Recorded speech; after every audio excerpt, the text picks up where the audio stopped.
Saludos a todos. Continuamos con nuestro curso Lexicografía Didáctica Española. Comenzamos hoy el módulo quinto, dedicado a la información sintáctica y semántica en el artículo lexicográfico. En este vídeo os voy a presentar lo concerniente a la presencia de la información sintáctica, apartado primero del módulo quinto. En un diccionario tiene que presentarse información sintáctica para que el usuario pueda conocer el uso efectivo del léxico. En realidad, en los diccionarios prescriptivos, como es el diccionario de la Real Academia Española, se tenía una orientación filológica que no determinaba tanta presencia como en la actualidad de este tipo de información. En cambio, los diccionarios generales de uso en la actualidad tienen una orientación didáctica al aprendizaje que han hecho que se aumente progresivamente en el artículo lexicográfico la información sintáctica presente. Para mostrar esta información sintáctica es fundamental en la definición de las acepciones lo que presentamos en el módulo anterior, módulo cuarto, como contorno definicional. Después nos referiremos a este punto. Por último, queremos advertir antes de continuar que el diccionario no es una gramática, como ya nos dijo nuestro compañero, el profesor Francisco Javier Sánchez, y puede ser que el usuario no esté familiarizado con cierta terminología o con ciertos conceptos gramaticales. No obstante, es imprescindible que se presente información sintáctica referente a la combinatoria de las palabras para que este usuario pueda alcanzar, como decíamos, un conocimiento del uso efectivo del léxico. En el diccionario de América y España, el Vox, se nos dice que la voz se presenta en sus relaciones paradigmáticas de morfología y de significado principalmente y en sus relaciones sintagmáticas de posibilidades de construcción. Esto es así en la mayoría de los diccionarios, información paradigmática y sintagmática de la palabra definida. De todos modos, queremos diferenciar la información gramatical que se presenta en la macroestructura del diccionario de la que se presenta en la microestructura. Por una parte, tenemos, en cuanto al lemario, la introducción de palabras gramaticales que se nos definen y que, por tanto, nos dan una información de tipo gramatical. También tenemos la presencia en el lemario de elementos morfológicos tales como prefijos, sufijos y, por último, se nos definen también términos de la gramática como disciplina del lenguaje. Aquí tenemos un ejemplo de la información gramatical en la macroestructura. Por ejemplo, en el diccionario de María Moliner se define transitivo como, en gramática, marcado con la marca gramática, como particularmente al verbo, forma verbal u oración que expresa una acción realizada por el sujeto en un objeto representado por un complemento directo. Como decíamos, se trata de terminología de la gramática y por tanto puede la definición ser un tanto oscura para el usuario no especializado. Esto tiene que ver con la introducción de voces de especialidades en los diccionarios, pero en el aspecto que ahora nos atañe queríamos señalar estas definiciones como parte de la introducción de información gramatical en la macroestructura del diccionario. Por otra parte, tenemos información en la microestructura del diccionario. Se nos indica la categoría gramatical o la subcategoría de cada unidad léxica definida. Así se nos dice si la clase de palabra es adjetivo, si estamos en el caso de un verbo de la subcategoría transitivo, etc. Además, se nos presenta información sobre las posibilidades de construcción de las unidades definidas. Por ejemplo, el uso de un verbo como pronominal, el régimen preposicional de verbo y adjetivo, los complementos obligatorios o no, etc. Aquí tenemos como ejemplo, también extraído del diccionario de María Moliner, cómo se presenta la información gramatical en la microestructura. Así, en la entrada comida, en la segunda acepción, se nos presentan los verbos con los que se puede combinar este sustantivo: hacer, dar, ofrecer, celebrar, tener, cuando su sentido es el de un acto que celebran varias personas sentadas en una mesa y comiendo distintas cosas. También en los ejemplos que se presentan en esta acepción se puede ver la combinatoria de sustantivo con estos verbos. Hace 3 comidas al día, ha tenido una comida con los compañeros, ofrece mañana una comida de gala. Aparecen los verbos marcados en cursiva y antepuestos al enunciado definicional. Vamos a ver ahora la distribución de esta información sintáctica en las distintas acepciones de un artículo lexicográfico. En primer lugar, cada acepción va marcada con la categoría y la subcategoría gramatical, de manera que podamos tener información sobre su comportamiento paradigmático y sintagmático. Esta marcación de la categoría gramatical de la clase de palabra se antepone a la definición. Después tenemos que se presenta también información sintáctica, como decíamos, en el contorno definicional, señalándose bien entre corchetes los argumentos de los verbos, el carácter obligatorio de uno de los complementos, etc., o bien fuera del enunciado de la definición, antepuesta a este enunciado, también puede aparecer este tipo de información relativa a elementos que no son sustanciales, no son elementos de contenido de la unidad léxica, sino elementos que nos indican la combinatoria de la unidad léxica con otras unidades. Por último, los ejemplos y las citas, como acabamos de ver en el ejemplo anterior, también nos muestran la combinatoria de las unidades léxicas que se definen en los diccionarios. Aquí tenemos la entrada saldar en el diccionario de Manuel Seco. Vemos que en la primera acepción el complemento directo, una cuenta, viene señalado entre corchetes. Por eso, si tuviéramos que hacer la sustitución en un enunciado en el que apareciese el verbo saldar en su uso transitivo, por ejemplo, el empresario saldó su cuenta, podríamos sustituir liquidar, el empresario liquidó su deuda, manteniéndose el mismo sentido.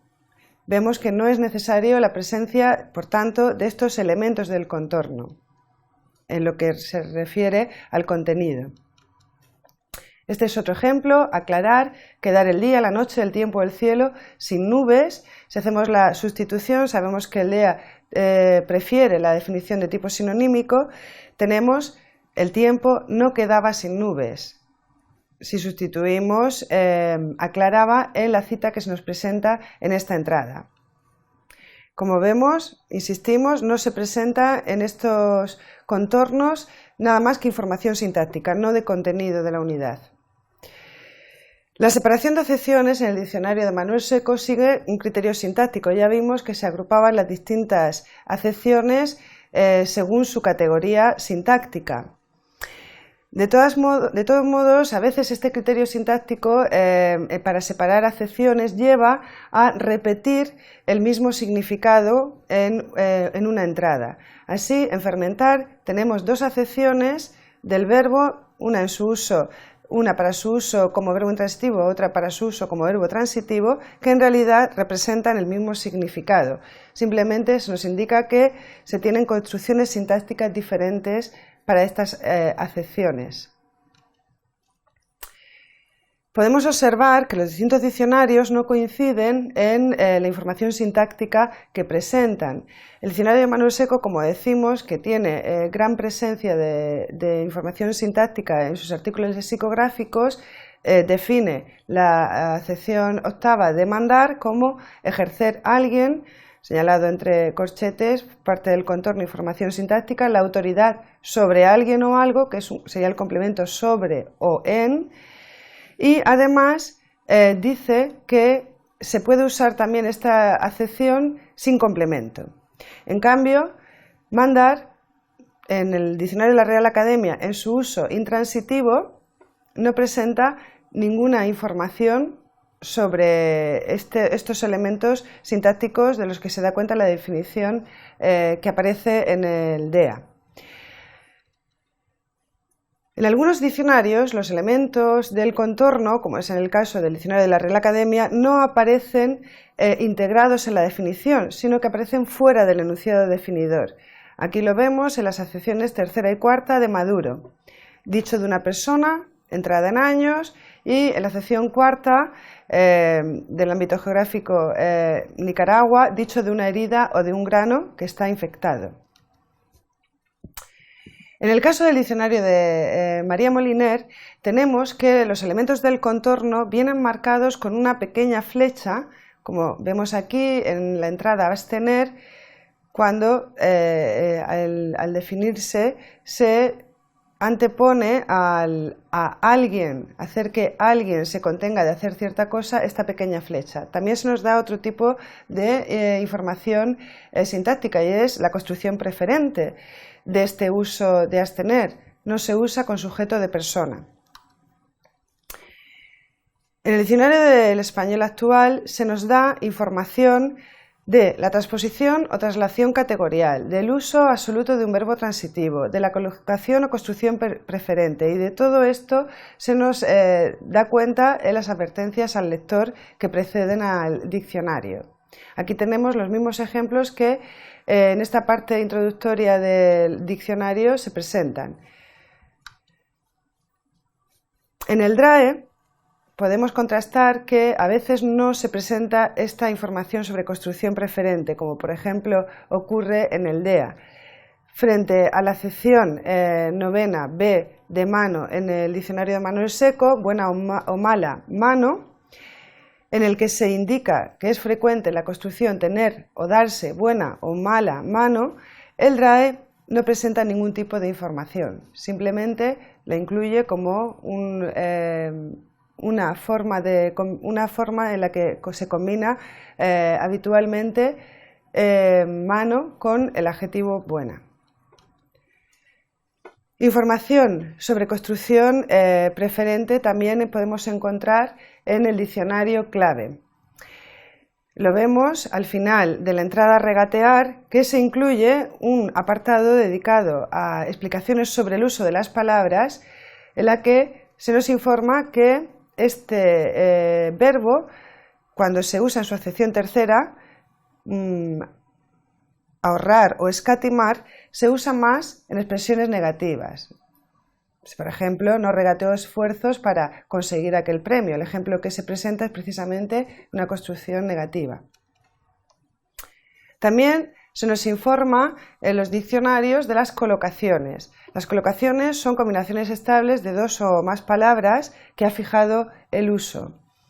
En el BOS 2003, por ejemplo, encontramos que estas colocaciones la mayoría de las veces se presentan en los ejemplos, no se da información explícita sobre ellas. Así, en la acepción cuarta de labrar, vemos que se tiene en el ejemplo está labrándose su fortuna.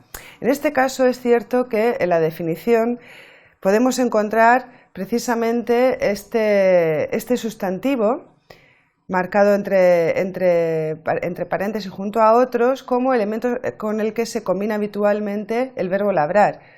Esto es, hacer algo, comportarse de tal forma una persona que llegue a un determinado estado o situación, felicidad, fortuna, porvenir o desgracia, perdición, ruina, etc.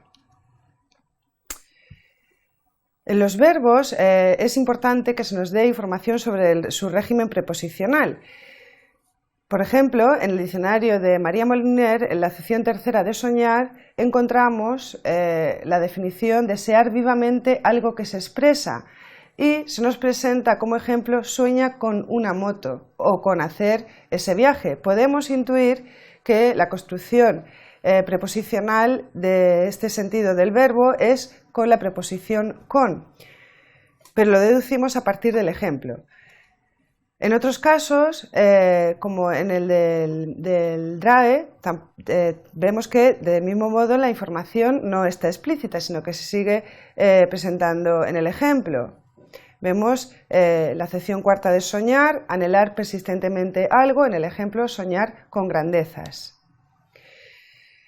Lo mismo puede decirse con lo que se refiere a la preposición que rige los adjetivos. En el caso del adjetivo fiel, podemos ver que en el diccionario panhispánico de dudas de la Real Academia se nos dice que el complemento del adjetivo fiel que acompaña al adjetivo fiel puede ir precedido de a o más raramente con, y se dan ejemplos en los que se muestra este uso, este régimen preposicional del adjetivo. En cambio, esta información no se presenta en el diccionario de lengua de la Real Academia. Lo mismo ocurre en el caso del diccionario del español actual de Manuel Seco, que no presenta información del régimen preposicional del adjetivo fiel, pero sí se ofrece esta información en su diccionario de dudas y dificultades de la lengua española. Son dudas que se tienen a propósito de construcciones. Vamos a concluir este apartado, esta primera parte del módulo quinto, hablando de dos diccionarios. En primer lugar, del Diccionario de Construcción y Régimen de la Lengua Castellana de Cuervo.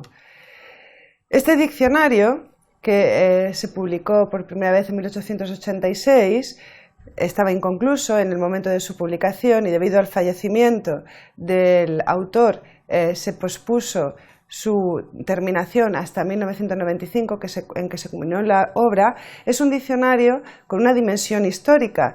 Sin embargo, es muy importante por la información sintáctica que presenta desde un punto de vista diacrónico para comprender la combinatoria de las palabras en sus distintas acepciones establecidas a lo largo de los siglos.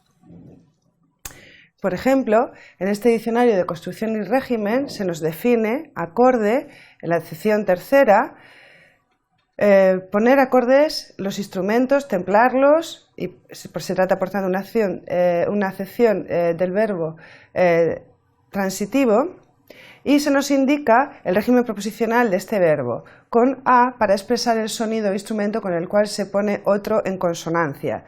Aparecen distintos ejemplos. Sin poder acordar la lira al canto, del uso de la preposición a en esta acepción de acorde. Otro diccionario que nos parece interesante mencionar en este apartado dedicado a la información sintáctica es Redes, el Diccionario Combinatorio del Español Contemporáneo de Ignacio Bosque. Es un diccionario combinatorio y por tanto no define palabras, sino que muestra sus combinaciones con otras, explicando las relaciones semánticas entre ellas. Es fácil consultar el diccionario porque se tienen indicaciones que nos permiten reorganizar esta información combinatoria. Tenemos el ejemplo de la entrada de desacuerdo, en el que se nos muestran todas las palabras con las que se vincularía este sustantivo. Aquí tenemos el caso de la entrada a desactivar. Podemos ver que se nos indica expresamente que se combina con sustantivos que designan mecanismos explosivos y se nos dice cuáles son estos sustantivos: artefacto, bomba. En fin, en el diccionario Redes encontramos información sobre la combinatoria de las palabras muy interesante y exhaustiva que nos permitiría acceder a un uso del léxico efectivo. Este módulo tiene como finalidad reconocer la información sintáctica presente en los diccionarios. Por eso hemos propuesto una actividad que consiste en un cuestionario tipo test sobre información sintáctica presente en distintos diccionarios, de los que luego os pasaremos el material. En segundo lugar, hemos pensado en otra actividad, y es que identifiquéis las ideas directrices de Cuervo al elaborar su diccionario de construcción y régimen, y ello a partir de la lectura de la introducción de su diccionario. Concluimos aquí lo relativo a información sintáctica de los diccionarios y nos quedaría una segunda parte de este módulo quinto referente a la información semántica presente en los diccionarios.